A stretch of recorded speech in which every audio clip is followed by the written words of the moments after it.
A massive winter storm that will sweep through parts of the Midwest in the coming days is expected to hit the East Coast by the end of the week.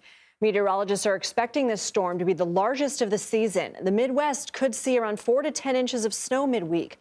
The storm system is expected to do even more damage in the Mid-Atlantic region, which may see up to 12 inches of snow, while the Northeast may see up to 4 inches.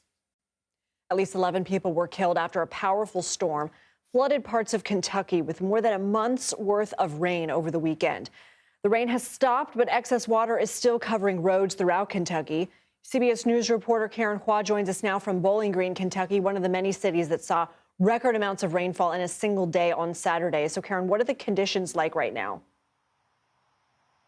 Hey, Lindsay, so where we're standing right now is one of about 300 or so roads that are still flooded across the state of Kentucky. But there is good news here. We've been at this location for much of the day, and we've seen the water line recede. Where I'm standing right now, this morning, it was flooded at least to my calves or my ankles. But now you can see the water line has moved significantly back there. And also using that information post as a point of reference, that was half submerged this morning. But now you can see, again, the water has gone down at least several feet. What about the search and rescue efforts? What do we know about that? Yeah, so Lindsay, like you mentioned, Governor Beshear said that 11 people are confirmed to be dead right now, and more than 1,000 people have been rescued since Saturday. Officials are telling us most of these people died when they were trying to drive through this fast-moving water.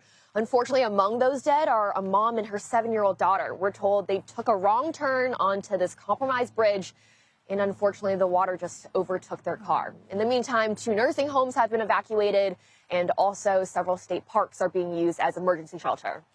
That's so sad. How is Kentucky preparing for this incoming snowstorm? Yeah, so that's definitely a huge concern, Lindsay. Our meteorologists tell us that we're expecting about 2 to 6 inches of snow in Kentucky by tomorrow night. And for roads that are flooded like this, officials are worried they're going to freeze over. And of course, more than 10,000 people are still without electricity across the state. So being in that cold, being without power is a very dangerous thing as well. And it also makes it a lot harder for crews to restore power with these frigid temps. Lindsay? Karen Hua, thank you.